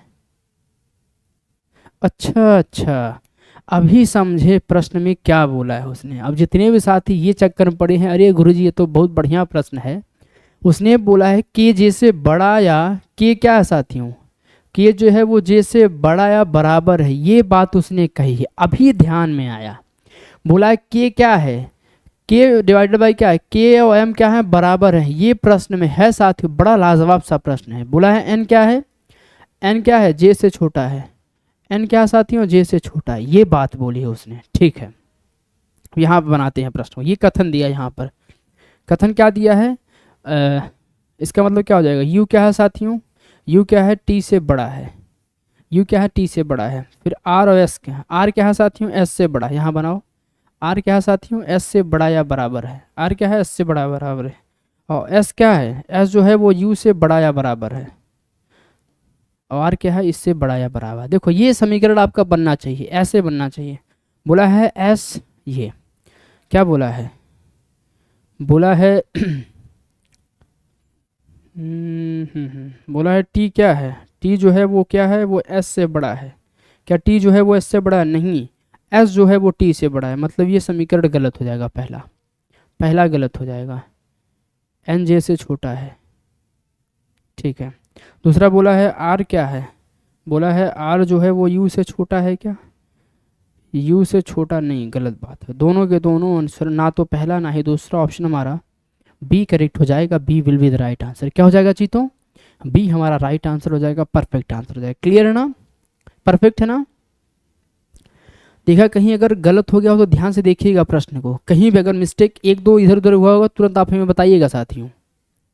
चलिए आगे बढ़ें, आइए अगले प्रश्न पे आते हैं। प्रश्न नंबर अगला देखो, ये कथन और धारणा का बड़ा प्यारा सा कंसेप्ट है। जब भी कथन आपसे कुछ भी कहे, कथन कहने से पहले जो आपके मन में विचार है वही क्या होता है, अवधारणा होता है। क्या बोला है, बोला वाई ने जेड से कहा पीक आवर्स टू व्हीलर से यात्रा करना बेहतर होता है, ठीक है। बोला अवधारणा क्या बोला, बोला टू व्हीलर पर ट्रैफिक में नेविगेट करना आसान। ये कैसी बातें कर रहा, नेविगेट करना, ऐसी बातें कहाँ उसने कहा। फिर बोला है टू व्हीलर के लिए अलग लेन बनाए। बिल्कुल क्या हो जाएगा, ऑप्शन आपका दूसरा राइट आंसर हो जाएगा। दूसरा क्या है, केवल दूसरा अंतर्निहित है, केवल दूसरा अंतर्निहित है। आगे बढ़ते हैं। देखिए बोला है कि जे के एल एम एन एक कतार में खड़े हैं, बीच में कौन खड़ा है। आपको बताना है कौन से कथन का प्रयोग करके हम इसको बना सकते हैं। देखो बोला है एम काउंटर पर खड़ा है। एम कहाँ साथियों, काउंटर पर खड़ा है। और एन सबसे दूर अंत में खड़ा है। अगर एन को हम यहाँ खड़ा कर दे तो कोई समस्या होगा, नहीं होगा साथियों। बोला है एम के बाद के खड़ा है। एम के बाद कौन खड़ा है साथियों, के खड़ा है। और एन के पहले एल खड़ा है। एन के पहले कौन खड़ा है साथियों, एल खड़ा है। एन के पहले कौन खड़ा है, एल खड़ा है। तो बचा कौन सा साथियों, जे। कौन बचा है, जे। तो उसने पूछा है किसकी आवश्यकता, बता सकते हैं हम, बता सकते हैं साथियों एक और दो दोनों पर्याप्त हैं ऑप्शन आंसर देने के लिए। क्या हो जाएगा, एक और दो दोनों पर्याप्त है उत्तर देने के लिए। क्या किसी भी साथी को समस्या है भैया, राधे राधे राधे राधे, खूब मस्त रहो, जितने भी साथी हैं जबरदस्त रहो, पढ़ो बढ़िया से, ठीक हो जाएगा। तो आंसर हमारा क्या हो जाएगा, एक कथन एक और दो दोनों पर्याप्त हैं। चलिए आगे बढ़िए अगले प्रश्न पे। अभी तक का सबसे लाजवाब प्रश्न है। और यूपी पुलिस सोचो कितना कैलकुलेशन को लिस्ट करवाता है आपसे, पूरा सॉल्व करके ही आप आंसर दे सकते, नहीं तो नहीं दे सकते। कैसे, देखो बोला है डस्टिन माइक का बेटा है। मैं यहाँ बना रहा हूँ, आराम समझना। डस्टिन क्या है साथियों, डस्टिन जो है वो माइक का बेटा है। किसका बेटा है, माइक का बेटा है। यहाँ मैंने माइक बना दिया। डस्टिन क्या है, माइक का बेटा है। बोला है विल बॉब के बेटे का नाम है, ठीक है। बॉब के पिता बेटा एलेक्स माइक का भाई है। माइक का भाई कौन है साथियों, माइक का जो भाई है, बॉब के पिता का बेटा एलेक्स। एलेक्स जो है, एलेक्स क्या है साथियों, एलेक्स जो है वो क्या है, वो माइक का भाई है। माइक का क्या है, वो भाई है, ठीक है, भाई हो गया। एलेक्स माइक का भाई हो गया।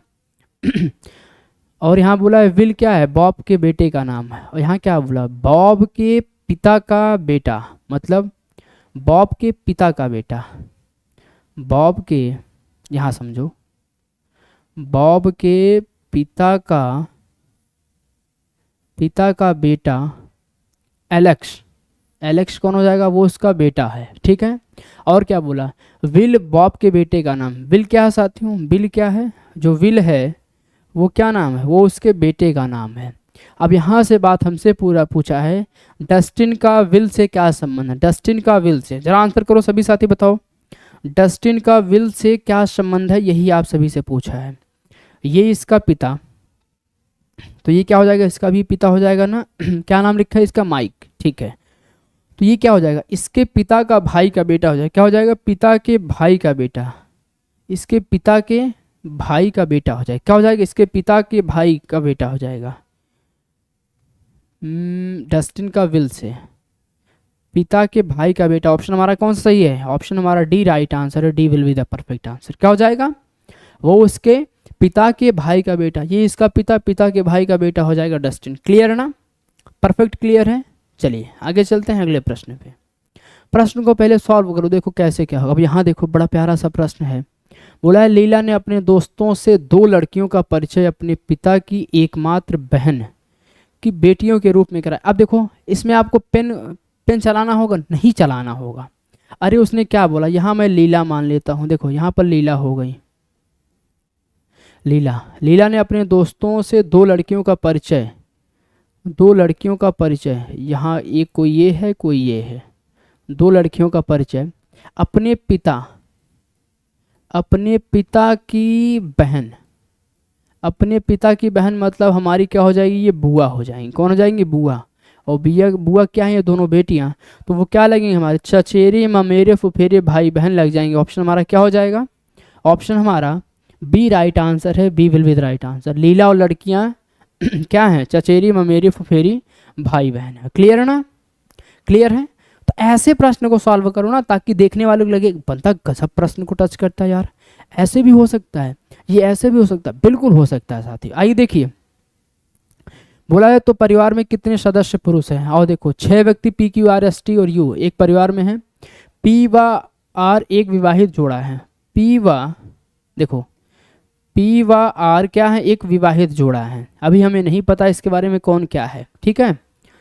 अब यहाँ से पढ़ो, पी की लड़की एस है, पी की लड़की कौन साथियों, एस है, पी की लड़की कौन है, वो एस है।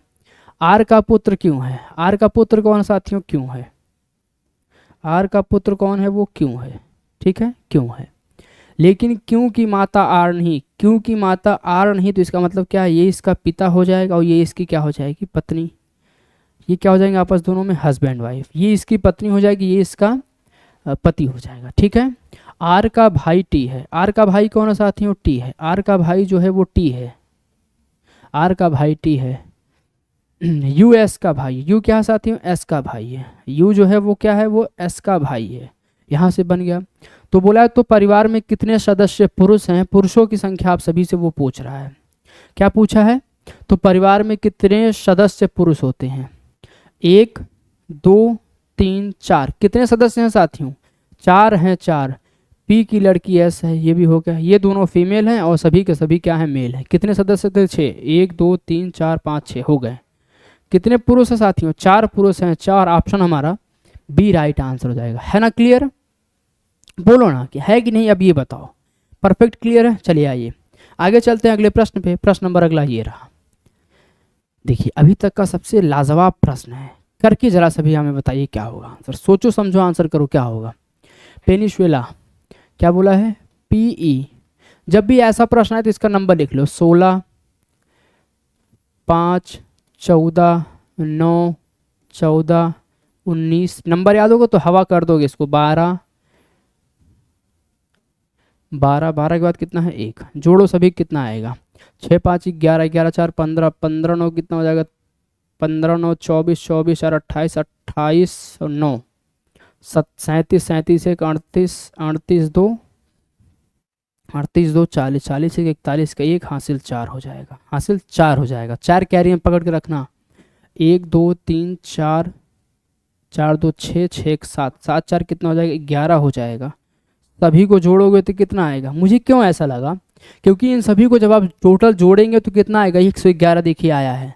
इसको भी आप जोड़ दीजिए आराम से आ जाएगा, कितना है 25, फिर कितना है 13 है, फिर 15 है, फिर 20 है, फिर 15 है, फिर 8 है, फिर 3 है, फिर 9 है, फिर कितना है, फिर 4 है। जोड़ दो सभी को, देखो क्या आता है।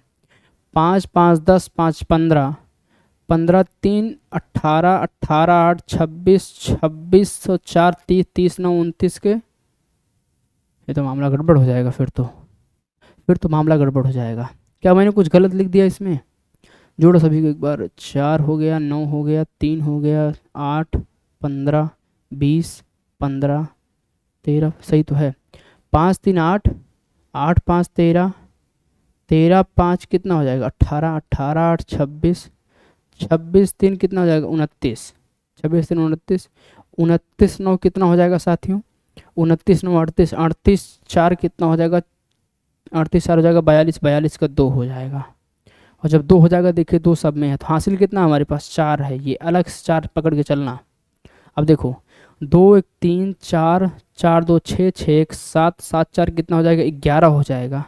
तुम्हारा आंसर कितना आएगा साथियों, 112 आंसर आएगा। ऑप्शन हमारा डी करेक्ट है, डी। तो ऐसे प्रश्न हमारा बस टाइम खत्म करता है, टाइम ही लेता है। क्योंकि जब आप इसको निकालेंगे तो इन सभी संख्याओं को जोड़ दीजिए, इसको जब निकालेंगे तो क्या करेंगे, सभी संख्याओं को जोड़ दीजिए, आंसर आ जाएगा आप सभी का। क्या हो जाएगा, ऑप्शन हमारा डी राइट आंसर है, D will be the correct answer. आइए आगे चलते हैं जी, तो अगले प्रश्न पे। ये बढ़िया प्रश्न है, करके जरा आंसर बताओ क्या होगा। बोला है एन डी, मैं लिख रहा हूँ आप लोग करिए, N D R W C K, यही बोला। इसको कितना लिख रहा है, G U G P T Z. और देखो अभी समय है अपने पास, एग्जाम में अगर आपको क्रैक करना है तो फोड़ो इसको, जब तक तोड़ोगे नहीं तब तक ये आपसे लड़ेगा। क्या किया है पता है उसने इसमें क्या किया है, 14 में से 7 जाएगा तो 7 -7 कर दिया है।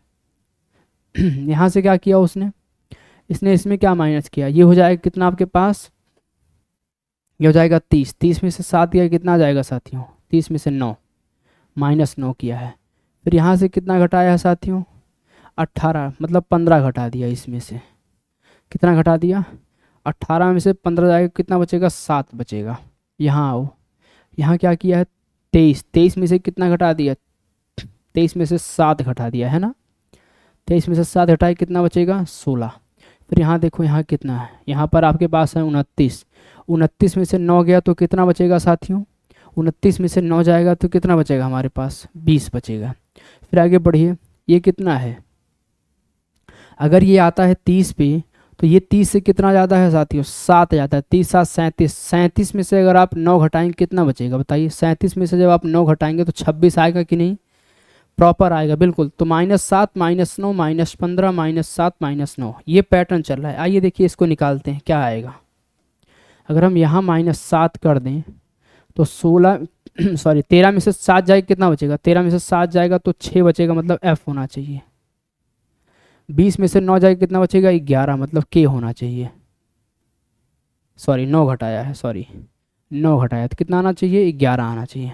तो एफ के होना चाहिए, ये नहीं हो सकता, ये नहीं हो सकता, अभी इन दोनों में से कोई ना कोई होगा।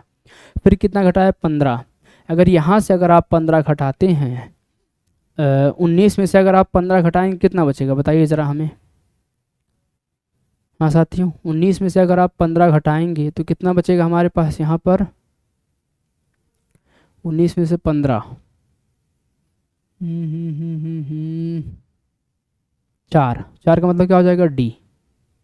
डी हो जाएगा कि नहीं ये बताइए हमें आप, डी हो जाएगा कि नहीं। तो यहाँ तो फिर मामला गड़बड़ हो जाएगा साथियों।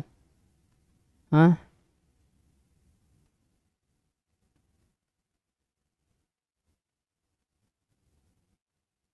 ओहो हो, यहाँ पर क्या किया उसने, 18 है 7, मतलब 11 घटाया है, सॉरी सॉरी सॉरी सॉरी 11 घटाया चीतों, 11 घटाया है ना, 11 घटाया। तो यहाँ भी आप क्या करिए, 11 घटा दीजिए, आंसर आ जाएगा, 11 घटाइए। जब आप यहाँ पर 11 घटाएंगे कि 20 में से 11 जाएगा कितना बचेगा बताइए। अब आप 20 में से 11 घटाएंगे तो 8 बचेगा आपके पास, एच आना चाहिए। देखिए एच यहाँ पर है, एच यहाँ पर। फिर कितना घटाया, 7। फिर जब 6 में से 7 घटाएंगे कितना आएगा हमारे पास, वाई आ जाएगा। क्यों, क्योंकि ये कितना है, ये हमारे पास है साथियों 32, और 32 में 7 जाएगा कितना बचेगा, 25 बचेगा। तो वाई आना चाहिए, ये भी होगा नहीं। तो ऑप्शन हमारा कौन सा सही है, ऑप्शन हमारा डी करेक्ट है चीतों, D will be the right answer. क्या हो जाएगा, डी हमारा राइट आंसर। देखो कि नंबर का कैसे हमसे भी गलत हुआ कि नहीं, तो इसीलिए आप सभी से कहते हैं पहले समय रहते आप कैलकुलेशन करिए अपना, और जो रिदम है उसको बनाए रखिए, मज़ा आएगा पढ़ने में आपको भी। आइए आगे चलते हैं अगले प्रश्न पे। प्रश्न नंबर अगला देखिए, प्रश्न को पढ़िए, आराम से आंसर दीजिएगा। बोला है जिस प्रकार गन्ना का संबंध गुड़ से है तो नारियल का संबंध किससे हो। गन्ना से क्या तैयार होता है, गुड़ बनता है। गांव में चलिए गुड़ खिलाएं आपको, तो गन्ना से क्या बनता है साथियों, गन्ना से आपका गुड़ बनता है, गुड़। तो नारियल से क्या बनता है, नारियल से बनता है, नारियल की जटा बनता है, नारियल का जटा। ऑप्शन हमारा क्या हो जाएगा, ऑप्शन हमारा सी सही आंसर हो जाएगा। C will with right answer. इसमें आपको समय लेना ही नहीं था। आइए अगले प्रश्न, बड़ा प्यारा सवाल है, करके जरा आंसर बताइए। देखिए हम अगर इस बोला है ना कि उस विकल्प का चयन करें जो निम्नलिखित श्रेणी में प्रश्नवाचक चिन्ह के स्थान पर आ सकता है। तो देखो यहाँ से यहाँ गया तो क्या हुआ, +2 हुआ, यहाँ से यहाँ गया तो +3 हुआ, यहाँ से यहाँ गया तो +5 हुआ, यहाँ से यहाँ गया तो +7 हुआ, यहाँ से यहाँ गया तो +11 हुआ, यहाँ से यहाँ गया तो +17 हुआ। आगे भी क्या जुड़ेगा, आगे अब जब बढ़ेंगे हम यहाँ से तो कितना जुड़ेगा इसमें बताइए ज़रा हमें सॉरी 13 जुड़ा है, सॉरी 13 जुड़ा है। फिर जब यहाँ से आगे बढ़ेंगे तो कितना जुड़ेगा साथियों, 17। तो 7 3 10 के 0 हो जाएगा, हाँ से ले 4 1 5 1 6 60 आंसर आना चाहिए। 60 देखो इसमें है तो मतलब ये नहीं हो सकता, ये नहीं हो सकता। अब देखो अब बात समझो, 60 किस पे आएगा, ये 17 है, 17 में 17 जोड़े कितना हो जाएगा, 34 हो जाएगा साथियों। कितना हो जाएगा, 34। अब 34 का मतलब कितना होता है पता है ना आप सभी को, 34 का मतलब होता है आपका H होता है, H। अब कहेंगे गुरुजी कैसे आपको ये याद कुछ नहीं करना है आपको। एक बात बताओ, अच्छा एक बात बताओ, 30 पे क्या आता है आपके, 30 पे D आता है ना, 31 पे क्या आता है, E आता है, 32 पे क्या आता है, F आता है, 33 पे क्या आता है आपका, G आता है, और 34 पे क्या आता है, F ही तो आता है, सॉरी H ही तो आता है, H ही आता है ना। तो 17 में 17 जोड़ेंगे 34 मतलब H आ जाएगा, तो 60H आपका आंसर आएगा। 60H ऑप्शन हमारा ए राइट आंसर है। A will be the perfect answer. क्या हो जाएगा, ए हमारा इस प्रश्न का राइट आंसर है, करेक्ट आंसर। आगे बढ़िए, आगे प्रश्न बढ़ते हैं। प्रश्न नंबर अगला ये रहा, चलिए आंसर बताओ क्या होगा। बोला इस श्रेणी में अगला पद कौन सा होगा, मतलब अगला अक्षर या मतलब ये अल्फा न्यूमेरिक का प्रश्न है। चलिए आंसर बताइए क्या होगा। देखो यहाँ पर 1 घटा है, फिर जब आगे बढ़ेंगे तो इसमें भी 1 घटा है, इसमें भी 1 घटा है। आगे जब इसमें घटेगा तो टी आएगा। 23 से 21 हुआ है मतलब 2 घटा है, तो यहाँ घटेगा कितना आएगा, 19। अगर यू में से घटाएंगे तो कितना आ जाएगा, देखिए टी यहाँ से इसमें घटा है, इसमें से इसमें, तो यहाँ पर एस आएगा, T19S। T19S किस में है, ऑप्शन हमारा डी राइट है। D will with right answer. क्या हो जाएगा, डी हमारा इस प्रश्न का परफेक्ट आंसर है, करेक्ट आंसर जी। तो ठीक है, चलिए आगे आइए अगले प्रश्न पे। बोला है कौन सा शब्द नीचे दिए गए संबंध को सर्वोत्तम ढंग से पूर्ण करेगा। Charminar is related to India, then pyramid. Charminar कहाँ है साथियों, इंडिया में है, बिल्कुल सही बात है। और पिरामिड का संबंध किससे होगा, इजिप्ट मिस्र से होगा। बड़ा प्यारा सा बढ़िया सा सवाल है, इजिप्ट मिस्र से हो जाएगा, ठीक है ना, किससे हो जाएगा, इजिप्ट मिस्र से हो जाएगा। आइए आगे बढ़ते हैं अगले प्रश्न। देखिए आंसर बताओ क्या होगा, आराम से आंसर देना। बोला है garden is related to gardener, से वही संबंध है जो म्यूजियम का हो। अरे एक बात बताओ, सबसे बढ़िया कौन सा है इसमें, यही तो होगा ना, इसी का धन कहलाएगा ना वो, ठीक है ना। क्या हो जाएगा आंसर आपका, ए सही आंसर हो जाएगा, म्यूजियोलॉजी हो जाएगा। आंसर हमारा ए करेक्ट हो जाएगा, A will be the right answer, है ना। क्लियर है सभी को। चलिए आगे बढ़ते हैं अगले प्रश्न पे। प्रश्न नंबर अगला, हाँ ये प्रश्न है बढ़िया अपने आप। अब इसका आप लोग करिए, सार्थक क्रम में व्यवस्थित करिए। तब तक थोड़ा हम पानी पी लें भैया, जल्दी जल्दी प्रश्न कराना। अब रिवीजन का समय है तो रिवीजन ही करिएगा, ज़्यादा परेशान मत होइएगा। बताइए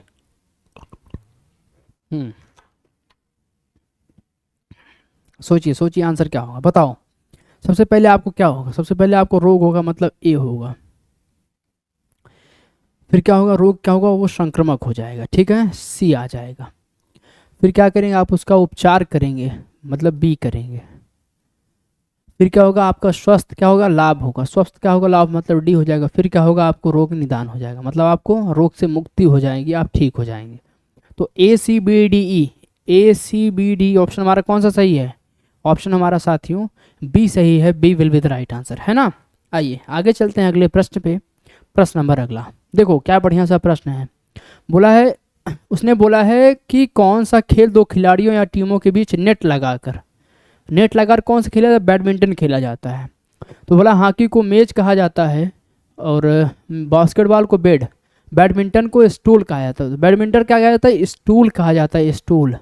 तो क्या आंसर आ जाएगा हमारा? ऑप्शन हमारा ए राइट आंसर है, A will be the right answer. जब भी कहा जाता है के रूप में है, ऐसे प्रश्न आए ना, तो क्या हो जाएगा? वो पहला वाला करेक्ट हो जाएगा, first is the right answer. आइए चलिए, क्या पूछा है? चेयर को। अब ये चाइनीज कोडिंग का प्रश्न है, इसे हम क्या कहते हैं? चाइनीज कोडिंग कहते हैं, चाइना कोडिंग कहते हैं। करके जरा आंसर बताइए क्या होगा। देखो बोला है आर्क को इतना लिखा जाता है, तो आराम से ऐसे कर दो। सी को कितना लिखा है? स्टार, मतलब स्टार से शुरू होना चाहिए। अगर स्टार से होगा तो ये नहीं हो सकता, ये नहीं हो सकता। और क्या बोला लास्ट में? क्या है? आर। आर को देखिए सी एच, यही तो है ना, ए आई आर, यही है ना।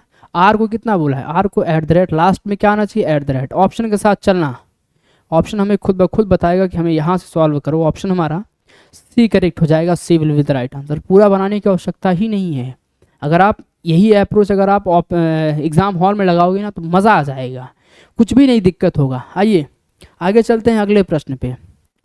बोला है सभी मतदाता नागरिक हैं और सभी नागरिक निष्ठावान हैं। कैसे बनाओगी? डायग्राम बनाने, चलो आओ देखो।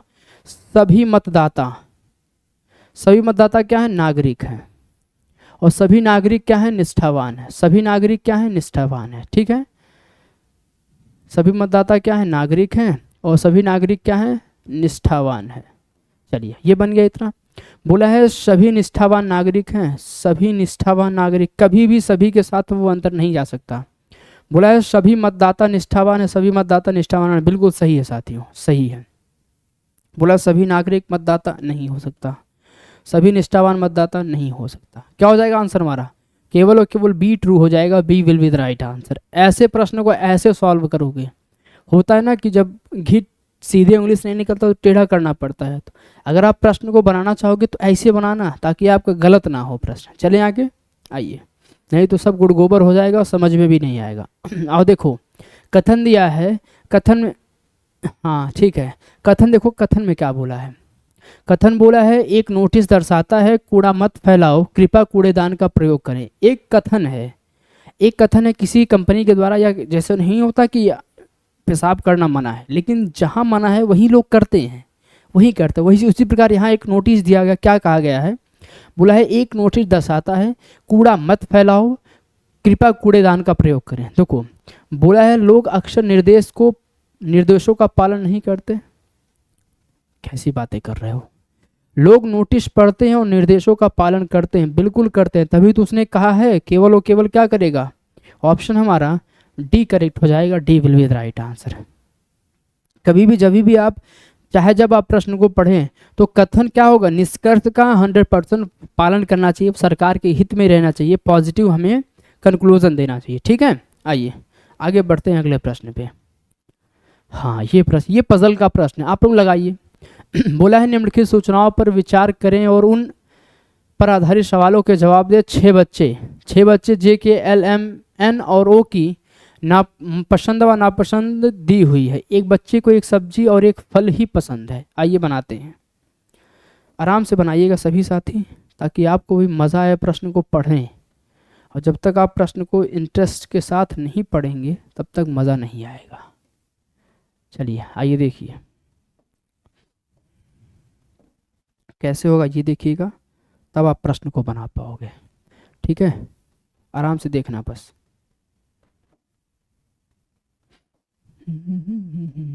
ठीक है, चलिए आंसर बताओ क्या होगा इस प्रश्न का आंसर। फटाफट सोचो आप सभी लोग, आंसर बताओ जीतो। चलिए बताइए क्या होगा आंसर, फटाफट सोचो।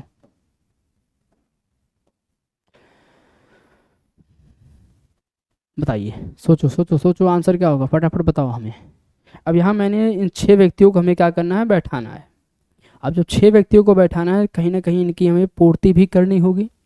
अब देखो मैंने ऐसे इसको, ये क्या किया मैंने,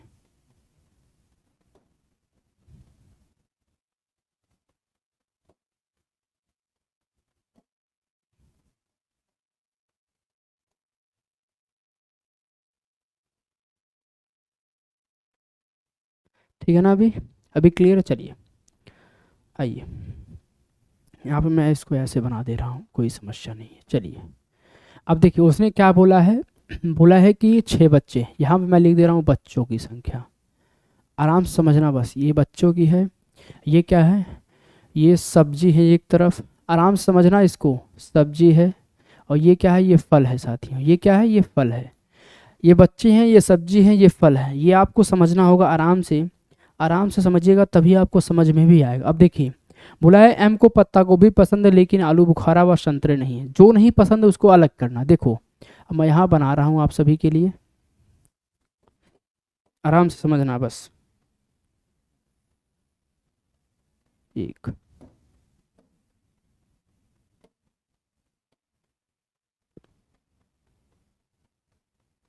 ठीक है,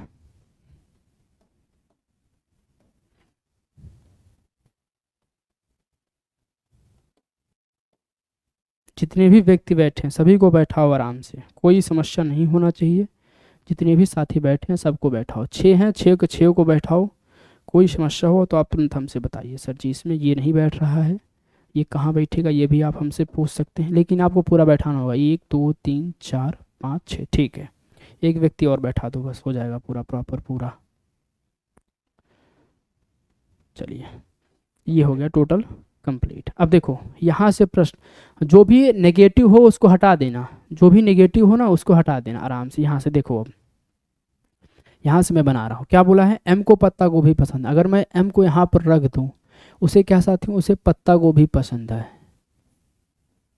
उसे क्या है, पत्ता गोभी पसंद है। लेकिन एम को यहाँ एक जगह और लिख लेना साइड में।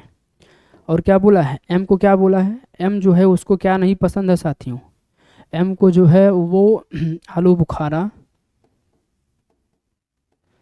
आलू बुखारा और क्या नहीं पसंद है, आलू बुखारा और संतरे नहीं पसंद है, संतरे नहीं पसंद है। और बोलो, बोला है जिस बच्चे को मकई पसंद है उसे सेब पसंद है। यहाँ लिख लो, जिस बच्चे को क्या पसंद है साथियों, मकई, उसे क्या पसंद है, उसे सेब भी पसंद है। क्या है, सेब भी पसंद है, सेब भी पसंद है, ठीक है। और बोलो, के और एन को ना तो केला और ना ही फूल गोभी। के और एन को क्या है, ना तो केला और ना ही फूल गोभी। कोई समस्या नहीं है, कोई समस्या नहीं है। पहले इसको ऐसे कर दो, देखो इसको आराम से बनाना ऐसे। क्या है, J K L M N O. M को क्या पसंद था बताइए, एम को जो पसंद था वो था पत्ता गोभी। यहाँ मैं पत्ता गोभी लिख दे रहा हूँ, आराम से बनाना सभी साथ। ये पत्ता गोभी है, पत्ता गोभी हो गया, ठीक है।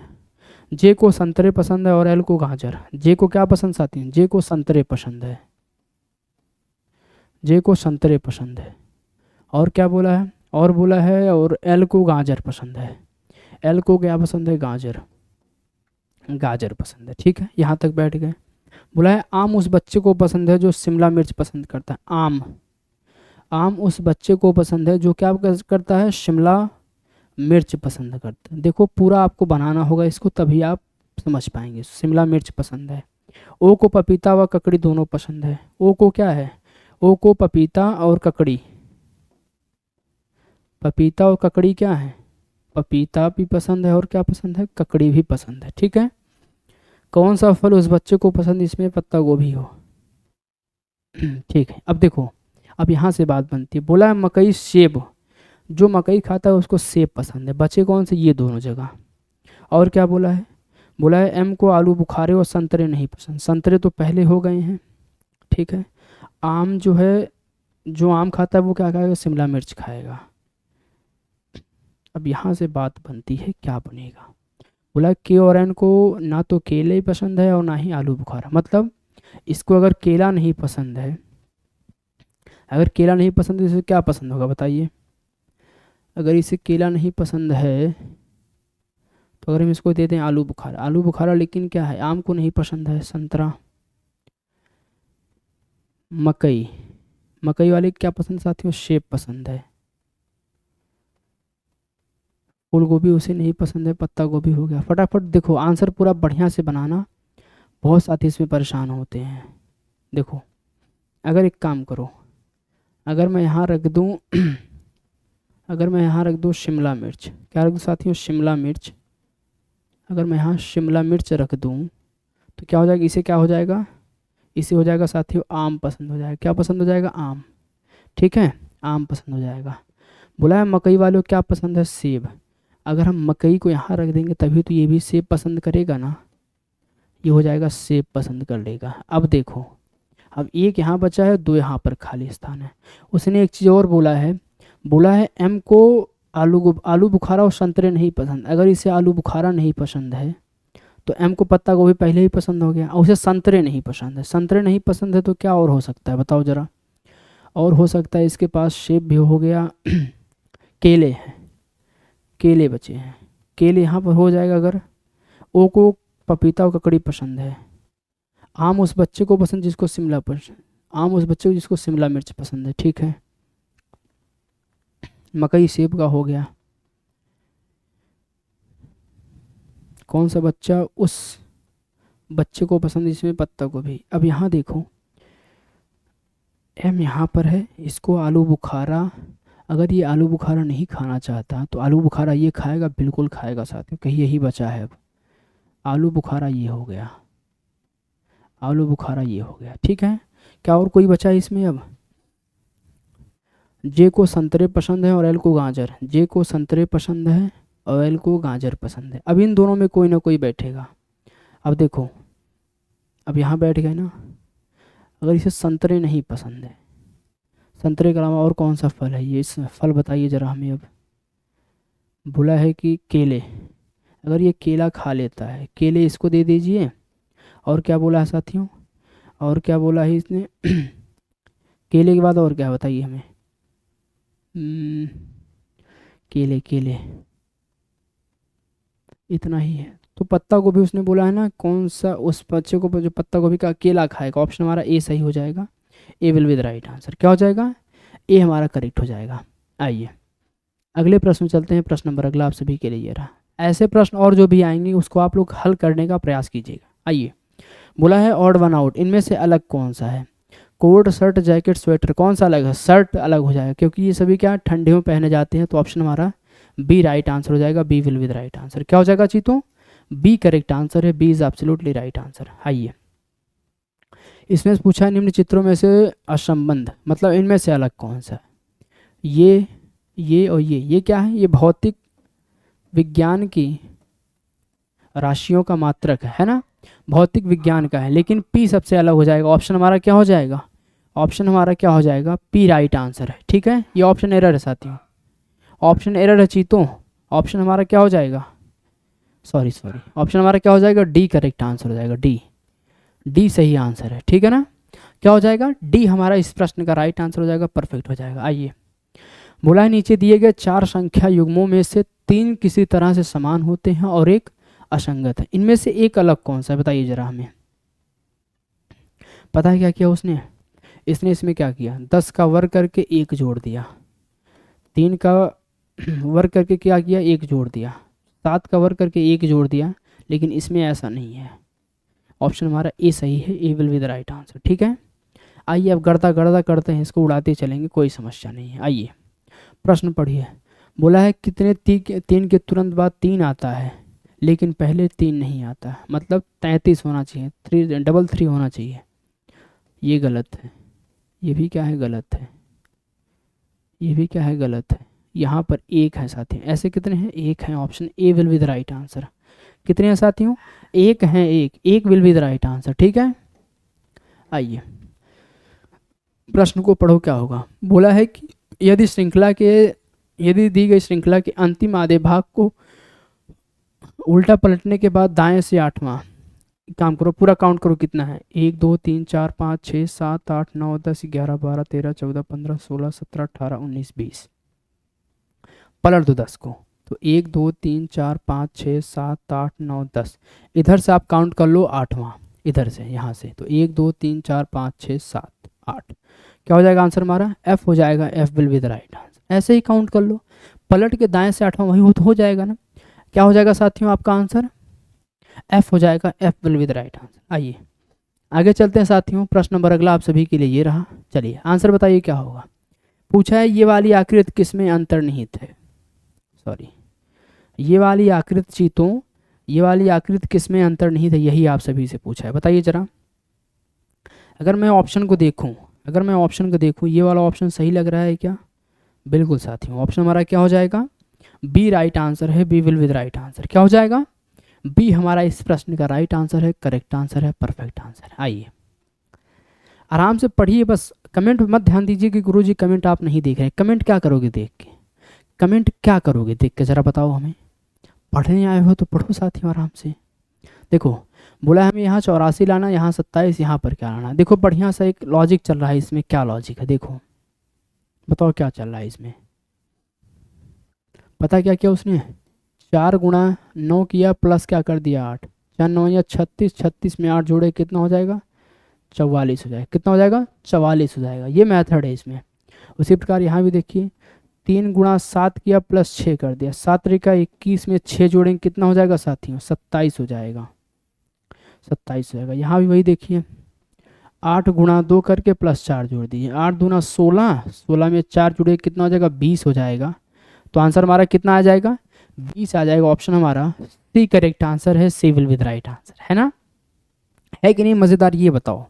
चलें आगे बढ़ें आगे, यस और नो, फटाफट बताओ ना यार। क्या कोई और प्रश्न छूटा है? आइए इसका आंसर बताइए क्या होगा।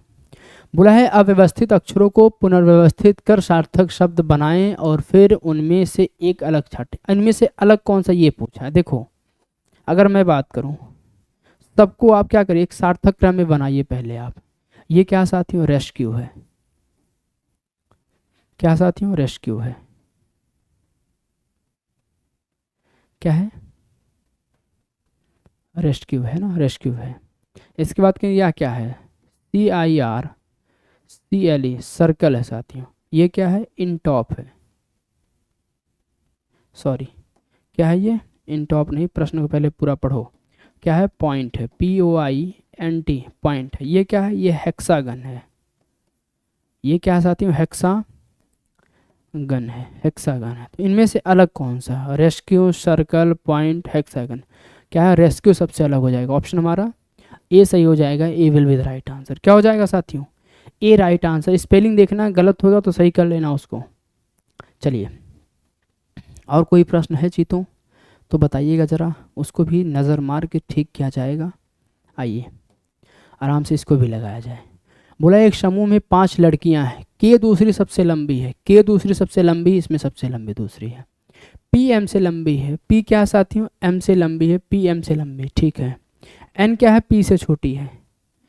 एन क्या है साथियों? पी से छोटी है, सॉरी एन पी से लंबी है। एन क्या है? पी से लंबी है। एन क्या है? पी से लंबी है, मतलब ये नहीं हो सकता। एन क्या है साथियों? पी से लंबी है, बिल्कुल लंबी है। और आगे बढ़ो। बोला है आर एम से लंबी है। आर क्या है साथियों? एम से लंबी है। आर क्या है? एम से लंबी है। पूरा बनाने का प्रयास करिएगा। बोला है अनुक्रम संभव नहीं है। अच्छा संभव नहीं है तो आराम से बनाओ। के दूसरी सबसे लंबी है, के दूसरी सबसे लंबी है।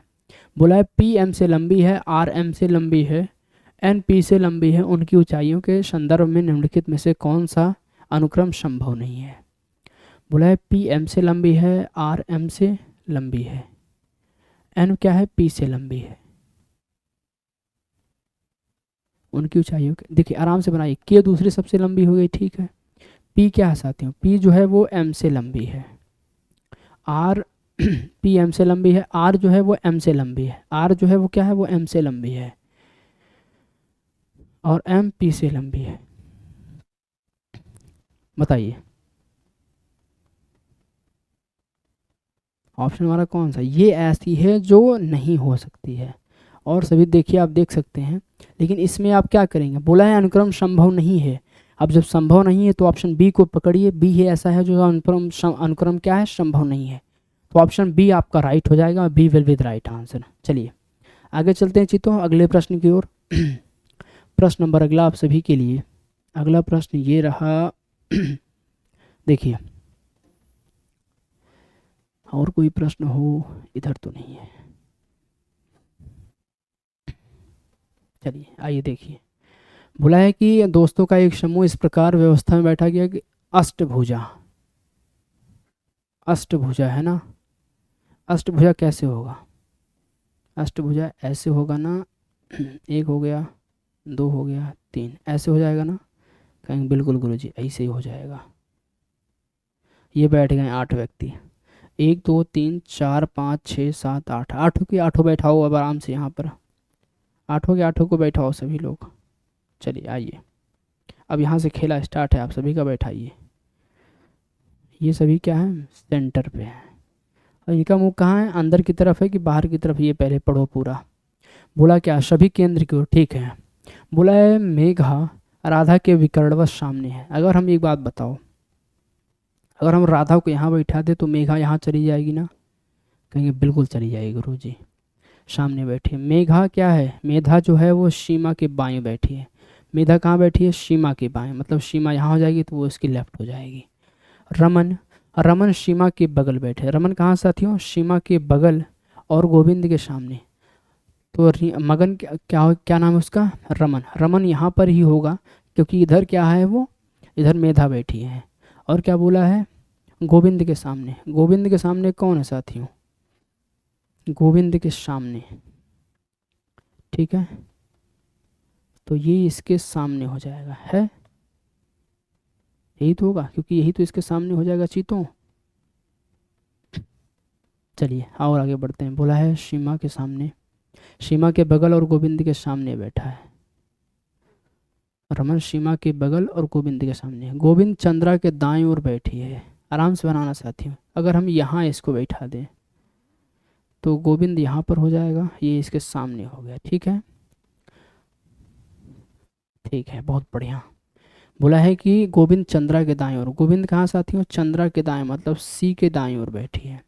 शांति मेधा के दाएं ओर नहीं बैठी है, शांति कहाँ साथियों, मेधा के दाएं ओर नहीं बैठी है, तो इसका मतलब कहाँ बैठी हो, यहाँ बैठी है। शांति यहाँ पर हो जाएगी, शांति मैं हिंदी में लिख रहा हूँ ताकि आप पकड़ लें। शांति कहाँ बैठी है, मेघा के, अगर वो दाएं नहीं बैठी है तो कहाँ बैठी है, बाएं बैठी है।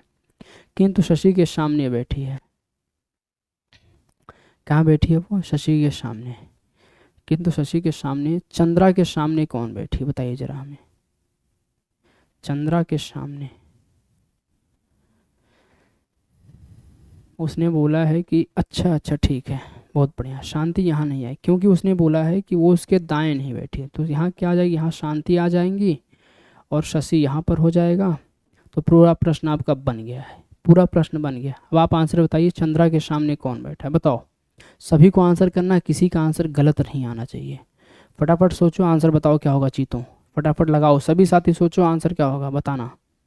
चलिए सभी को आंसर करना है, कोई भी आंसर नहीं छोड़ेगा, मैं बार बार आप सभी से कहता हूँ। आइए इस प्रश्न को पूरा करना है साथियों, अगर इस प्रश्न को पूरा करना है तो ये यहाँ से इस पे आ जाएगा और ये यहाँ से इस पे आ जाएगा, यही तो होगा ना, ये यहाँ से इस पे आ जाएगा यहाँ पर, क्योंकि ऐसे ही तो आकृति, क्योंकि अगर इसको देखेंगे ये विपरीत तरफ मुड़ा है और यहाँ ये पर ऐसे मिलेगा, तो कौन सा सही है, ऑप्शन हमारा ए सही नहीं है क्या, ए ही होगा ना, तो क्या हो जाएगा आंसर हमारा, A will be the right answer, A is absolutely right answer. Clear है ना, परफेक्ट है ना। चलिए क्या और कोई प्रश्न है इसमें, ये प्रश्न है, चलिए ज़रा बताने का प्रयास कीजिएगा चीतों, क्या होगा फटाफट बताइएगा, बताओ इस प्रश्न का आंसर क्या होगा।